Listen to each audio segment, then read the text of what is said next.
Porque para mim tenho por certo que os sofrimentos do tempo presente não podem ser comparados com a glória a ser revelada em nós. A ardente expectativa da criação aguarda a revelação dos filhos de Deus, pois a criação está sujeita à vaidade, não voluntariamente, mas por causa daquele que a sujeitou, na esperança de que a própria criação será redimida do cativeiro da corrupção para a liberdade da glória dos filhos de Deus. Porque sabemos que toda a criação, a um só tempo, geme e suporta angústias até agora. E não somente ela, mas também nós que temos as primícias do Espírito, igualmente gememos em nosso íntimo, aguardando a adoção de filhos, a redenção do nosso corpo. Porque na esperança somos salvos. Ora, esperança que se vê não é esperança, pois o que alguém vê, como espera? Mas se esperarmos o que não vemos, com paciência o aguardamos.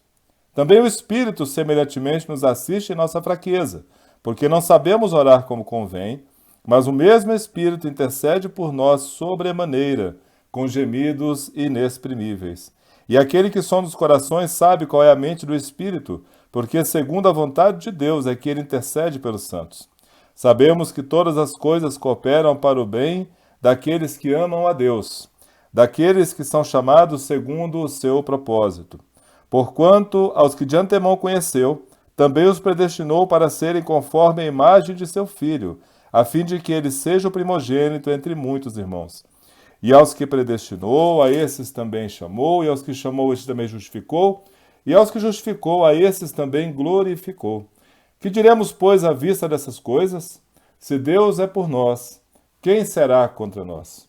Aquele que não poupou o seu próprio filho, antes por todos nós o entregou, porventura não nos dará graciosamente com ele todas as coisas? Quem intentará acusação contra os eleitos de Deus? É Deus quem os justifica. Quem os condenará? É Cristo Jesus quem morreu, ou antes quem ressuscitou, o qual está à direita de Deus e também intercede por nós. Quem nos separará do amor de Cristo? Será tribulação, ou angústia, ou perseguição, ou fome, ou nudez, ou perigo, ou espada? Como está escrito, por amor de ti somos entregues à morte o dia todo. Fomos considerados como ovelhas para o matadouro. Em todas estas coisas, porém, somos mais que vencedores, por meio daquele que nos amou.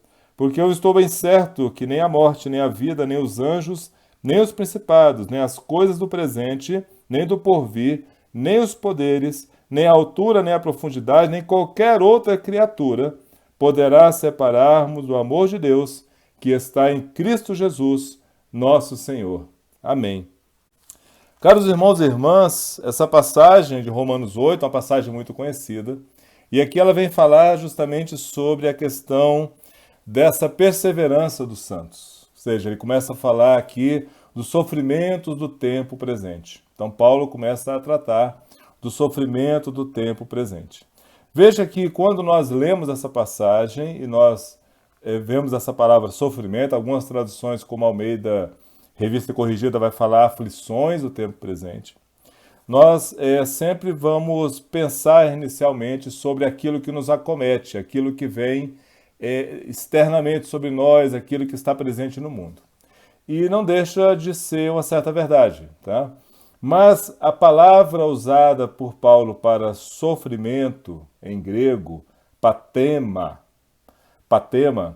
ela significa um sofrimento, uma aflição, algo que vem de dentro da pessoa. Esse é um diferencial quando nós tentamos entender ali o texto na sua escrita original.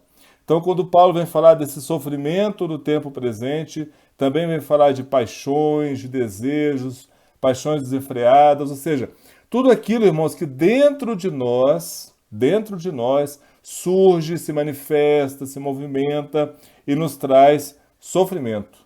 Então ele está dizendo, olha, aquilo que nos aflige no presente momento, que nos aflige hoje, aquilo que nos traz angústia, né, internamente, nosso espírito, nossa mente, nosso coração, essas coisas elas não podem ser comparadas com a glória que será revelada em nós. Veja, que a expressão que Paulo usa aqui, a glória a ser revelada em nós. Ou seja, A glória que vai ser revelada a partir de nós, a partir do nosso interior. Por isso que Paulo conduz a palavra sofrimento ou aflição, ele está enfatizando principalmente os sofrimentos, as aflições que estão dentro de nós. Aquilo que nos transtorna, nossas dúvidas, nossos medos, nossos traumas, né? Tudo aquilo que nos aflige e que pode, de uma hora ou outra, nos afastar da visão que nós devemos ter sobre a glória de Deus que está reservada a nós e da glória de Deus que será manifesta em nós, ou manifesta a partir de nós. Então veja que Paulo fala sobre esses sofrimentos, e ele fala sobre esses sofrimentos como algo que está dentro de nós, ou seja, algo que pode nos desanimar. Daí ele vai falar que nós temos que entender que aquilo que está fazendo nós nos desanimarmos, sofrermos, ficarmos aflitos, é algo que deve ser considerado, é algo que deve ser levado a sério. Paulo não está tirando aqui a importância disso. Ele sabe, ao falar aqui aos romanos, ao falar a todos nós no dia de hoje, já que a palavra de Deus é uma palavra eterna, que nós vamos passar por muitos momentos de lutas internas em relação à nossa caminhada com Deus. Mas ele diz, olha, esse sofrimento que vocês estão passando agora, ele não pode ser comparado à glória que vai ser revelada em vocês. E aí Paulo segue logo após isso a falar que o mundo, ou seja, a criação, a coisa criada, a realidade que nós vivemos nela, tá? Paulo aqui não está falando do mundo como um sistema, né, político, um sistema do mundo, mas ele está falando sobre a criação. Quando ele olha, ele pede que nós olhemos em torno de nós, olhemos a nossa realidade, ele vai dizer, olha, a criação também sofre, ela também sofre.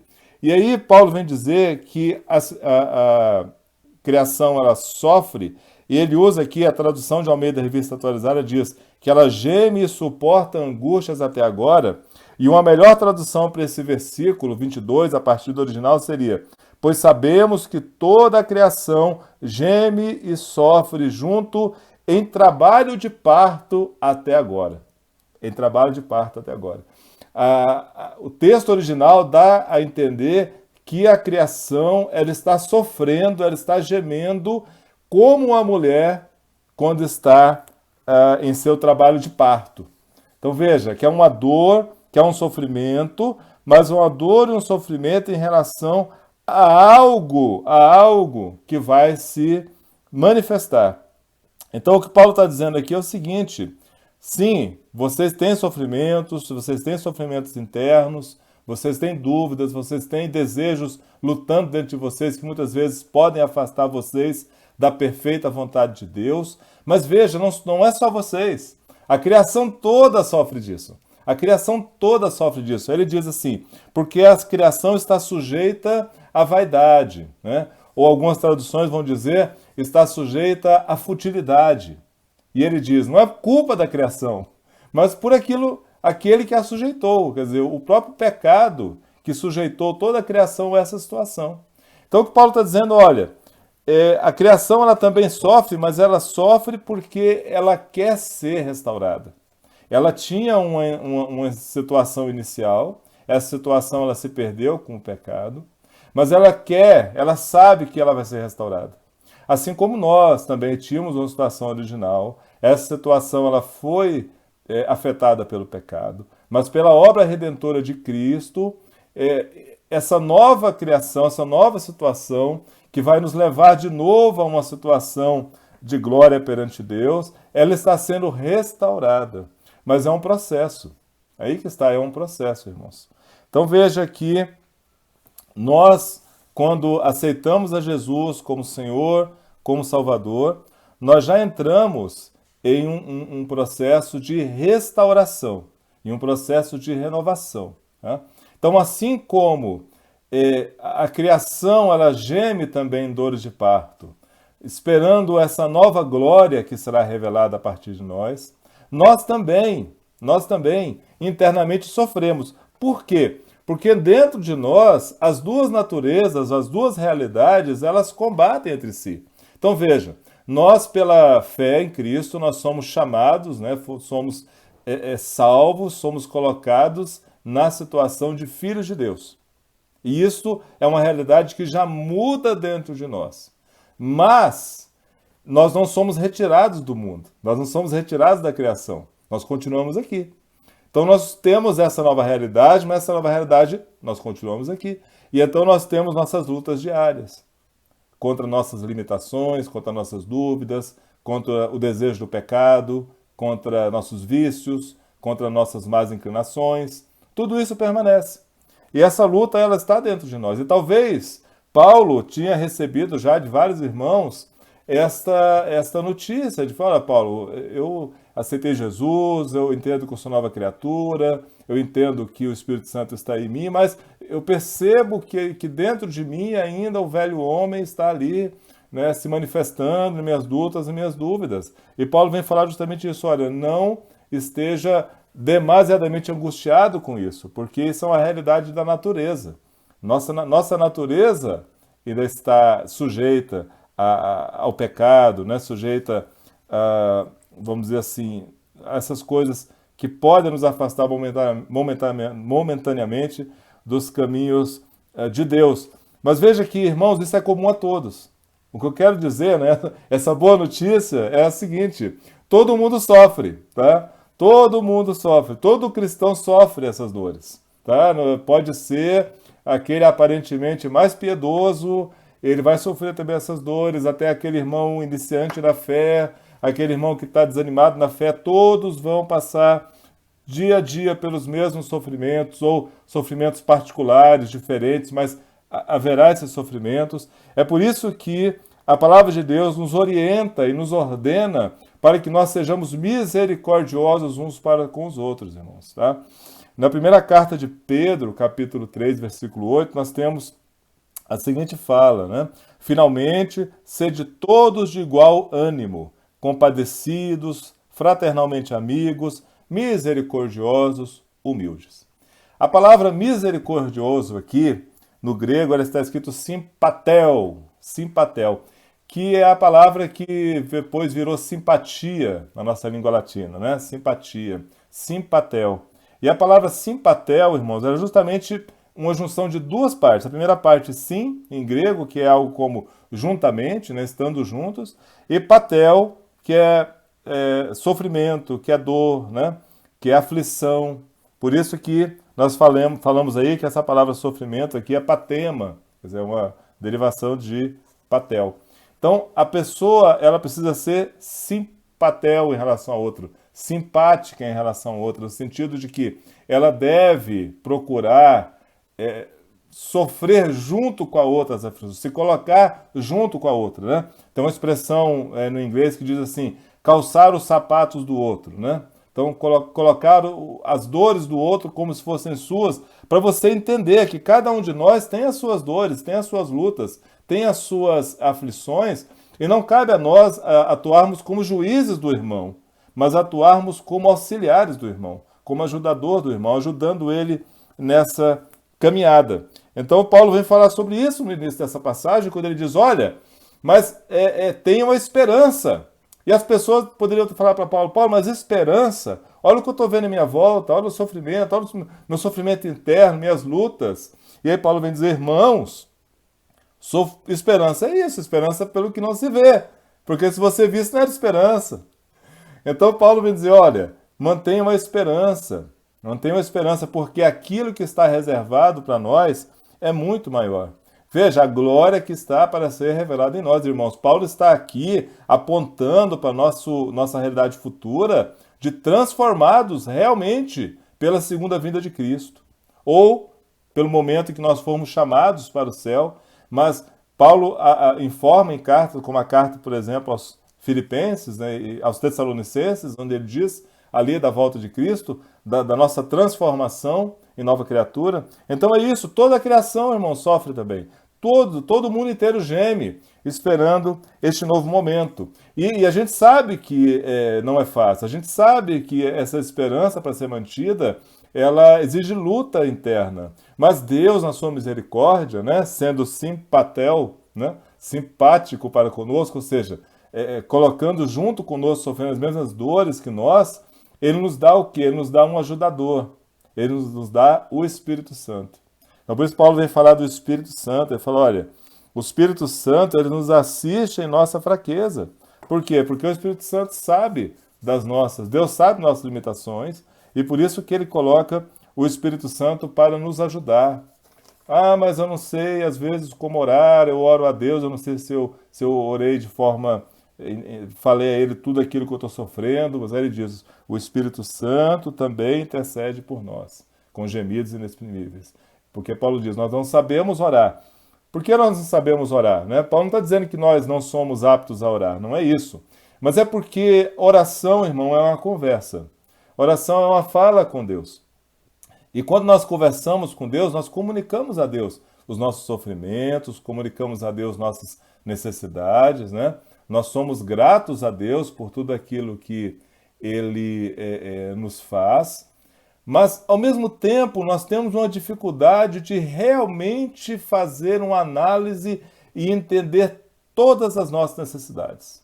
Então, por isso que Deus coloca o Espírito Santo dentro de nós, para que o Espírito Santo, sim, tenha uma visão mais plena do que somos, e ele então comunique a Deus, olha, Senhor, o seu filho aqui, ele orou, e ele orou de coração aberto, ele orou de forma sincera, mas tem coisas que ele se esqueceu, porque tem coisas que ele nem sabe que estão dentro dele, e eu quero comunicar isto para que nós possamos trabalhar nessa reconstrução, nessa reconciliação, nessa transformação do teu filho. Por isso que o Espírito Santo, ele está dentro de nós, ele permanece conosco, ele nos orienta, ele ora conosco, ele nos mantém firmes nessa esperança, e por isso que Paulo, ao falar ali aos Coríntios, né, na sua segunda carta, logo no primeiro capítulo, versículo 22, ele vai falar que o Senhor nos deu o penhor do Espírito Santo em nosso coração. Penhor do Espírito Santo em nosso coração. Nosso coração aqui representando o nosso íntimo, né? Nosso interior, nosso espírito. Penhor é aquilo que você coloca em garantia. Então Deus colocou o Espírito Santo em nós como garantia da salvação, para que ele nos conduza, nos fortaleça, nos mantenha firmes nessa caminhada, pode ser uma caminhada longa aqui na terra, até o dia em que nós alcancemos a glória perfeita de filhos de Deus. E quando chegar esse dia, o Espírito Santo já não precisará estar dentro de nós, porque nós fomos transformados. E aí nós estaremos numa nova natureza. E essa nossa nova natureza, uma nova realidade, não precisaremos que o Espírito Santo esteja dentro de nós ali. Mas até este momento, o Espírito Santo permanece em nós, o Espírito Santo está em nós. Então essa é a garantia, essa é a esperança, essa é a fala que Paulo nos comunica aqui na sua carta aos Romanos. Por isso que ao final dessa passagem que nós lemos, ele então, ao rever tudo isso que ele falou, ele fala, e que diremos, pois, irmãos, perante todas essas coisas, né? De tudo aquilo que eu falei para vocês, sobre a questão de nossas dores, sofrimentos, aflições, principalmente as aflições e sentimentos internos, que sofremos por nossa condição ainda de humanos, o Espírito Santo que está em nós, que está nos fortalecendo, que diremos por essas coisas? E aí ele diz, olha, se Deus é por nós, quem será contra nós? Ou seja, se Deus está conosco, nos mantendo, se Deus está conosco, nos fortalecendo, qual é a outra força que pode nos derrubar? Nenhuma, né? Nenhuma. Então aqui quando Paulo diz, olha, aquele que entregou, não poupou o próprio filho em nosso favor, enquanto mais as demais coisas, né? Enquanto mais as demais coisas. Então Paulo aqui, quando vai nesse momento, ele vai dizer o seguinte, quem tentará acusação contra os filhos de Deus? Por quê? Porque justamente, irmãos, esses sentimentos, essa aflição, esse sofrimento que ele tratou lá no início da passagem que nós lemos, muitas vezes são autoacusatórios. Muitas vezes são falas internas nossas dizendo, olha, eu não sou digno, eu não devo ser salvo, eu não fui eleito, eu não fui escolhido, Deus não me quer, eu não mereço a graça de Deus.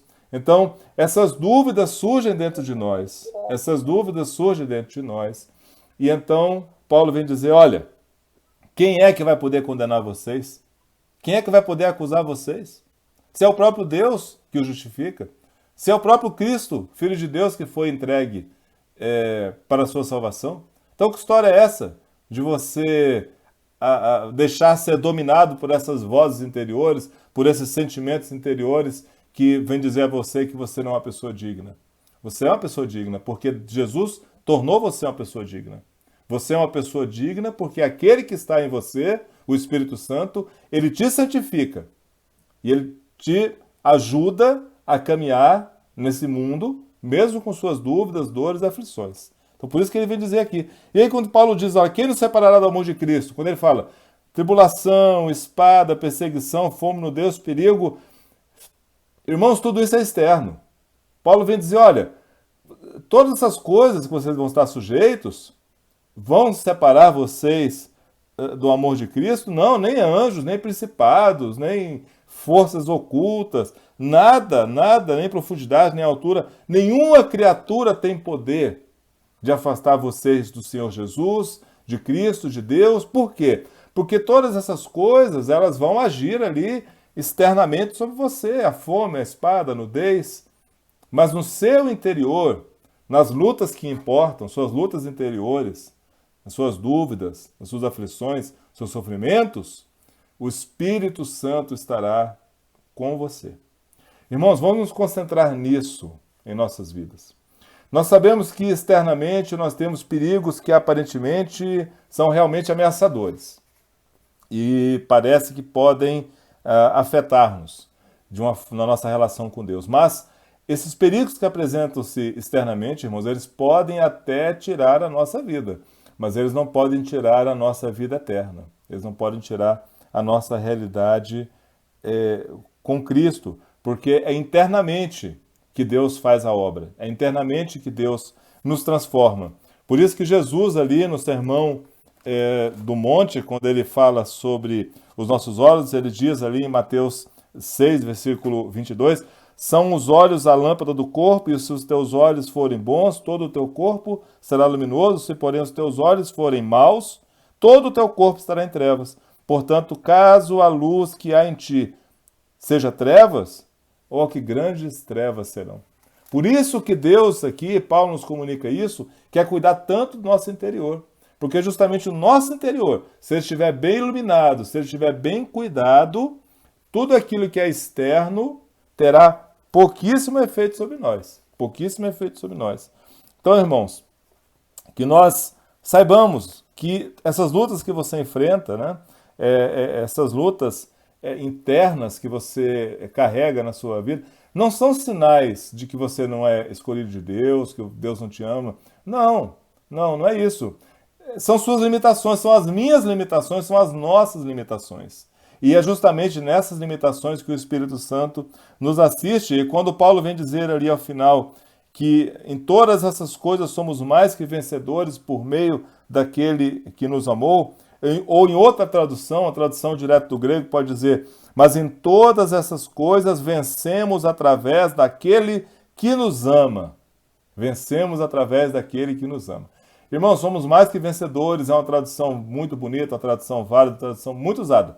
Mas ela muitas vezes tem uma armadilha, quando nós entendemos, nós somos mais que vencedores. Mas somos vencedores através daquele que nos ama. A vitória só é possível, irmãos e irmãs, porque é Jesus que batalha por nós. Então tenha certeza que as maiores batalhas de sua vida serão internas, serão contra a sua velha natureza. Mas saiba que em todas elas o Espírito Santo estará ajudando você e Cristo estará dando vitória, porque é Ele que pertence toda a honra, toda a glória, toda a majestade. E Ele quer nos transformar passo a passo, né? De glória em glória, até que nós alcancemos a estatura de homens e mulheres perfeitos perante Deus na eternidade, no novo reino, o reino prometido pelo seu Filho Jesus. Então, irmãos, mantenham essa esperança viva. Não se deixem desanimar. Amém?